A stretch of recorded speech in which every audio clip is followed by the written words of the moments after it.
नमस्कार.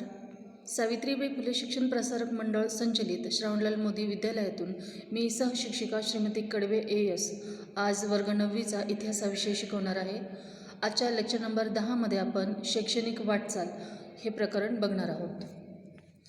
शैक्षणिक वाटचाल या पाठांतर्गतचे घटक अशा प्रकारे असणार आहेत. सगळ्यात आधी आपण प्राथमिक शिक्षण, त्यानंतर प्राथमिक माध्यमिक शिक्षा, उच्च शिक्षण, NCERT, MSCERT, राष्ट्रीय शैक्षणिक धोरण 1986, उपग्रह वापर, मुक्त विद्यापीठाची कल्पना हे सर्व घटक अभ्यासणार आहोत. आजच्या शैक्षणिक वाटचाल या पाठाला आपण सुरुवात करूया. भारतीय शिक्षण व्यवस्थेतील मुख्य टप्पे आणि योजना यांचा थोडक्यात आपण या पाठात आढावा घेणार आहोत. प्राथमिक, माध्यमिक व उच्च शिक्षण यांचा विचार यात सविस्तरपणे केलेला आहे. याच्या जोडीला भारतातील काही प्रातिनिधिक क्षेत्रातील संशोधन संस्थांचा आढावाही आपण घेणार आहोत. भारतातील शिक्षणाचा प्रश्न किती जटिल होता हे आपल्याला 1951च्या जनगणनेत कळून आले. कारण पहिल्या जनगणनेत साक्षरतेचे प्रमाण फक्त 17% इतके होते. हे प्रमाण वाढवणे हे भारत सरकारपुढे फार मोठे आव्हान होते आणि या आव्हानाचा सामना करण्यासाठी सरकारने अनेक उपाययोजना केल्या.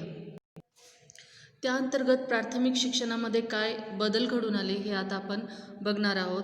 1988मध्ये केंद्र शासनाने सुरू केलेल्या खडूफळा म्हणजेच ऑपरेशन ब्लॅकबोर्ड या योजनेत अनेक उपक्रमांचा समावेश करण्यात आला. त्यामध्ये प्राथमिक शाळांचा दर्जा सुधारणे, किमान शैक्षणिक गरजांची पूर्तता करणे, सुयोग्य अशा किमान 2 तरी वर्गखोल्या असल्याच पाहिजे, त्याचप्रमाणे स्वच्छतागृह यासाठी निधी मंजूर करण्यात आला. 2 शिक्षकांपैकी 1 शिक्षिकेची नियुक्ती करण्याचं ठरवण्यात आलं. फळा, नकाशा, प्रयोग साहित्य, ग्रंथालय, मैदान व क्रीडा साहित्य यांसाठी पैसा सरकारने उपलब्ध करून दिला. केंद्र सरकारने प्राथमिक शिक्षणाच्या सार्वत्रिकरणासाठी 1994मध्ये जिल्हा प्राथमिक शिक्षण कार्यक्रम हाती घेतला. या कार्यक्रमांतर्गत महाराष्ट्रासह 7 राज्यात अनेक उपक्रम सुरू करण्यात आले. त्यामध्ये प्राथमिक शाळेत मुलांची 100% उपस्थिती व विद्यार्थी गळती रोखणे हे प्रमुख उद्देश होता. मुलींसाठी व दिव्यांगांसाठी शिक्षण, प्राथमिक शिक्षणावर संशोधन व मूल्यमापन करणे आणि पर्यायी शिक्षण व समाज जागृती हे उद्दिष्ट समोर ठेवून हे उपक्रम या 7 राज्यामध्ये राबवण्यात आले. तसेच केंद्राने 1995मध्ये या कार्यक्रमांतर्गत मध्यान्ह भोजन योजनासुद्धा सुरू केलेली आहे. आता आपण माध्यमिक शिक्षण बघूया. पहिले शिक्षण मंत्री मौलाना अब्दुल कलाम आझाद यांनी शिक्षणातील आमूलाग्र बदलासाठी विद्यापीठ शिक्षण आयोग या आयोगाची नियुक्ती केली. या आयोगाने माध्यमिक शिक्षणासंदर्भात एक स्वतंत्र आयोग नेमण्याची शिफारस केली होती. 1952 आणि 53मध्ये मुदलियार आयोग नेमण्यात आला. मुदलियार आयोगाने 11वी+ पदवीची 4 वर्ष किंवा मग 11वी+1+3 असा आकृतिबंध सुचवला. माध्यमिक शिक्षण अभ्यासक्रमाचे स्वरूप, शिक्षणाचे माध्यम व अध्यापन पद्धती यांचा अभ्यास करून शिफारशी सुचवल्या गेल्या. उच्च माध्यमिक वर्गांची संकल्पना मांडली. 1964मध्ये डॉक्टर D.S. कोठारी यांच्या अध्यक्षतेखाली एक आयोग नेमण्यात आला. या आयोगालाच कोठारी आयोग असे म्हटले जाते. या आयोगाच्या कामकाजात J.P. नाईक यांचे मोलाचे योगदान होते. या आयोगाने माध्यमिक, उच्च माध्यमिक व विद्यापीठ स्तरावरील 10वी+2+3 या आकृतिबंधांचा पुरस्कार केला. 1972 पासून ही व्यवस्था अंमलात आली. कोठारी आयोगाने शिक्षणाची एकच राष्ट्रीय पद्धत असावी, मातृभाषा हिंदी व इंग्रजी भाषांचा शिक्षणात समावेश करावा, शिक्षण तळापर्यंत झिरपण्यासाठी निरंतर शिक्षण, प्रौढ शिक्षण, पत्राद्वारे शिक्षण, मुक्त विद्यापीठ असे उपक्रम सुचवले. 1948मध्ये केंद्र सरकारने डॉक्टर राधाकृष्णन यांच्या अध्यक्षतेखाली विद्यापीठ शिक्षण आयोगाची नियुक्ती केली. आर्थिक अनुदान, विद्यापीठांचा दर्जा व समन्वय ही कामे या आयोगाने केली. विद्यापीठ शिक्षण आयोगाची कामे अशा प्रकारची होती. या आयोगानुसार विद्यापीठांना अनुदान मंजूर करून त्यांचे वाटप करणे, विद्यापीठीय शिक्षणाचे नियोजन करणे, त्याचप्रमाणे अभ्यासक्रमामध्ये सुसूत्रता आणणे, शिक्षणाद्वारे राष्ट्रीय गरजांना प्राधान्य देणे, उच्च शिक्षणाच्या विविध योजनांची आखणी व अंमलबजावणी करणे, विद्यापीठ विकास परिषदा स्थापन करणे, पदव्युत्तर अध्यापनासाठी प्रगत अध्यापन केंद्र निर्माण करणे, नवी विद्यापीठे स्थापन करणे, अशा प्रकारची कामं विद्यापीठ शिक्षण आयोग करत असे. आता यानंतर आपण NCERT बघू. NCERTची स्थापना 1 सप्टेंबर 1961 रोजी दिल्ली येथे national council of education research and training या संस्थेची स्थापना करण्यात आली. शालेय शिक्षणविषयक सर्वेक्षण धोरण आणि त्यांची अंमलबजावणी याविषयी मार्गदर्शन करणे हे प्रमुख उद्दिष्ट NCERTचे होते. शिक्षणाविषयी संशोधन करणे आणि प्रशिक्षणाची सोय करणे हे काम NCERT करत होते. त्याचप्रमाणे शिक्षणाचा विकास व विस्तार करणे, शैक्षणिक कार्यक्रम राबवणे, शालेय अभ्यासक्रम व पाठ्यपुस्तकांची पुनर्रचना करणे, तसेच शिक्षकांसाठी मार्गदर्शिका, कार्यपुस्तिका, अध्यापन प्रशिक्षण, अध्यापन तंत्राचा विकास करणे ही सर्व राष्ट्रीय स्तरावरील प्रज्ञाशोध परीक्षा असे उपक्रम NCERT करते. आता आपण MSCERT बघूया. MSCERTची स्थापना 1964 पुणे येथे महाराष्ट्रात झाली. या संस्थेला विद्या प्राधिकरण या नावाने सुद्धा संबोधले जाते. या संस्थेतर्फे जीवन शिक्षण हे मासिक प्रकाशित केले जाते. MCERT ही प्राथमिक शिक्षणाचा दर्जा उंचावण्याचे काम करते, त्यासाठी कार्यरत आहे. त्याचप्रमाणे शिक्षकांसाठी सेवांतर्गत प्रशिक्षण देण्याचं कामसुद्धा MSCERT द्वारे केले जाते. अभ्यासक्रम व मूल्यमापन याबाबत शिक्षकांना मार्गदर्शन करणे, त्याचप्रमाणे 10वी आणि 12वीच्या परीक्षांनंतर त्यांना व्यावसायिक अभ्यासक्रमाबाबत मार्गदर्शन करणे ही सर्व कामे MSCERT तर्फे केली जातात. राष्ट्रीय शैक्षणिक धोरण 1986ची परिणामकारक अंमलबजावणी होण्यासाठी राष्ट्रीय स्तरावर तयार करण्यात आलेल्या कृती कार्यक्रमावर आधारित प्राथमिक शिक्षण अभ्यासक्रम 1988 तयार करण्यात आला होता. महाराष्ट्र राज्याने 10+2+3 ही शैक्षणिक रचना 1972 स्वीकारून 1975 10वीची पहिली शालांत परीक्षा घेतली होती. स्वातंत्र्योत्तर कालखंडातील शिक्षण आपण बघूया. भारत स्वतंत्र झाल्यानंतर 1948 केंद्र सरकारने डॉक्टर सर्वपल्ली राधाकृष्णन यांच्या अध्यक्षतेखाली विद्यापीठ शिक्षण आयोगाची नियुक्ती केली होती. आयोगाकडे आर्थिक अनुदान, विद्यापीठाचा दर्जा व समन्वय ही कामे देण्यात आली. आयोगाने पंचवार्षिक पद्धती स्वीकारली. विद्यापीठांना अनुदान मंजूर करून वाटप करण्याचे कार्य सरकारच्या वतीने करण्यास सुरुवात झाली होती. National council of education research and training म्हणजेच NCERT 1 सप्टेंबर 1961 रोजी दिल्ली येथे या संस्थेची स्थापना झाली हे आपण बघितलेच आहे. शिक्षणाविषयी संशोधन करणे, प्रशिक्षणाची सोय करणे, शिक्षकांसाठी मार्गदर्शिका, कार्यपुस्तिका, अध्यापन प्रशिक्षण, अध्यापनाचे तंत्रज्ञान विकास करणे या सर्व गोष्टी NCERT मार्फत केल्या जातात. MSCERT द्वारे देखील प्राथमिक शिक्षणाचा दर्जा उंचावण्याचे काम केले जाते.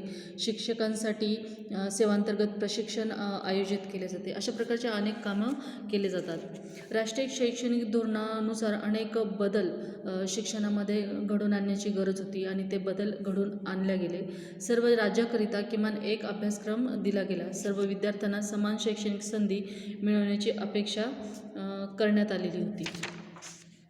राज्याच्या गरजांप्रमाणे अभ्यासक्रमात लवचिकता ठेवण्यात आली. या धोरणानुसार अंमलबजावणीसाठी कृती कार्यक्रमाधारित प्राथमिक शिक्षण अभ्यासक्रम 1988 तयार करण्यात आलेला होता.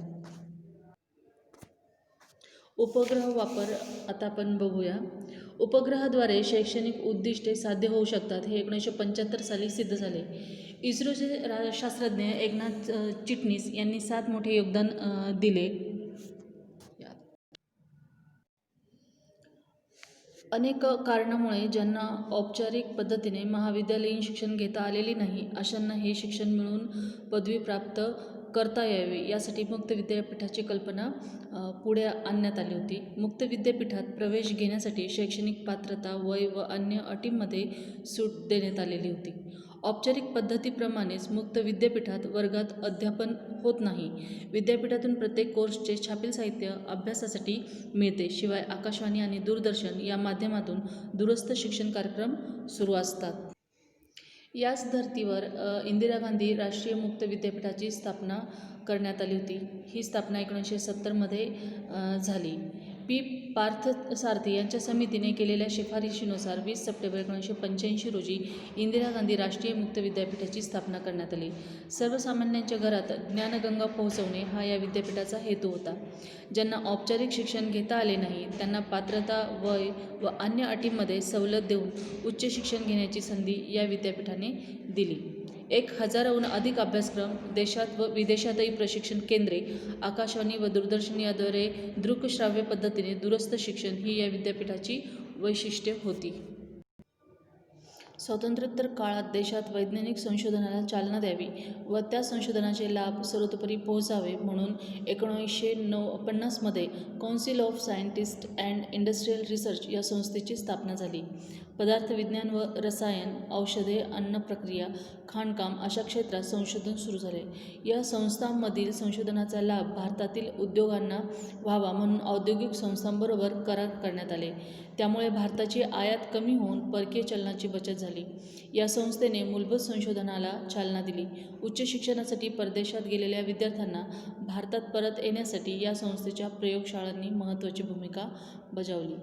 या संस्थेने मतदानाकरिता बोटाला लावण्यात येणारी शाई, हिवताप, हत्तीरोग, क्षयरोग यावरील औषधे, पाणी शुद्धीकरण तंत्रज्ञान, बांबू उत्पादन काळात कपात या गोष्टी केल्या.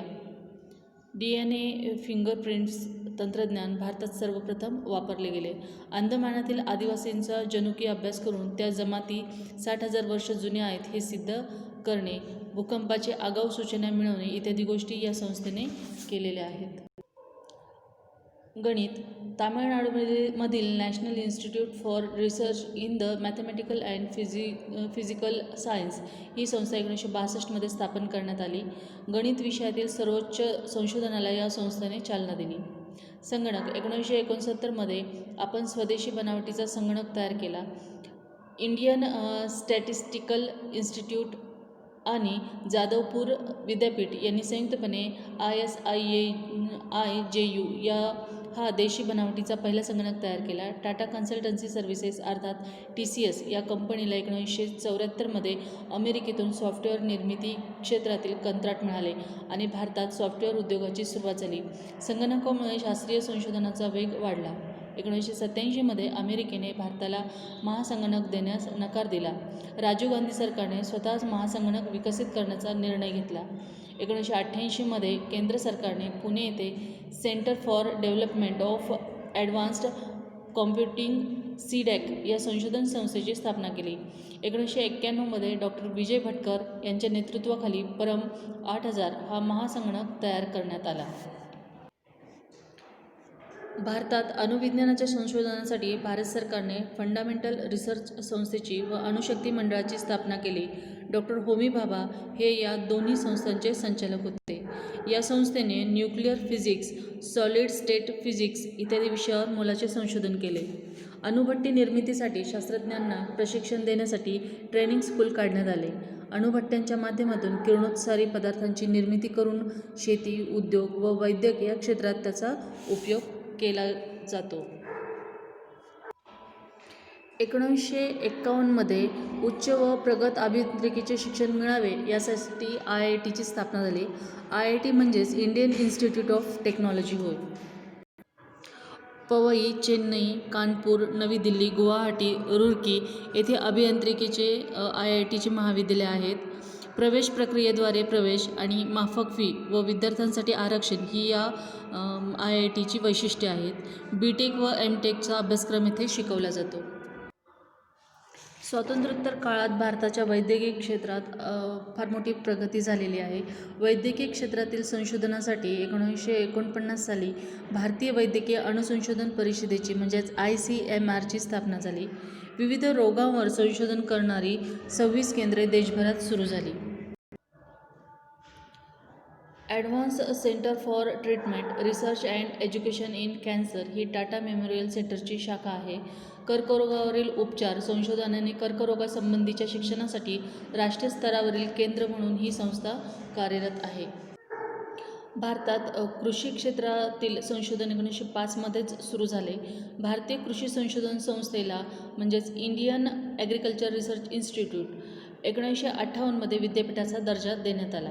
कृषी क्षेत्राचा विकास, संशोधन, सुसज्ज प्रयोगशाळा, मृदाशास्त्र, कृषीशास्त्र, आर्थिक वनस्पतीशास्त्र इत्यादी विभागांद्वारे विद्यापीठाचे कार्य सुरू झाले. भारतीय कृषी संशोधन संस्थेमुळे शेतकऱ्यांना अनेक फायदे झालेले दिसून येतात. गहू, कडधान्य, गळीताची पिके, भाजीपाला अशा अनेक गोष्टीवर संशोधन सुरू झालेले आहे. कृषी क्षेत्राचा विकास, मृदांचा शास्त्रशुद्ध अभ्यास, वनस्पतीशास्त्र इत्यादींचा अभ्यास सुरू झालेला आहे. एका वर्षात एकाहून अधिक पिके घेण्याच्या पद्धतीविषयी मूलभूत संशोधन सुरू आहे. या सर्व संशोधनाचा शेतकऱ्यांना नक्कीच फायदा झालेला दिसून येतो. आता पुढील पाठामध्ये आपण महिलांविषयीचे कायदे बघणार आहोत. स्त्रियांचे योगदान तसेच अन्य दुर्बल घटकांच्या संदर्भात शासनाची भूमिका कशी आहे याविषयीचा अभ्यास आपण पुढील पाठामध्ये करूया.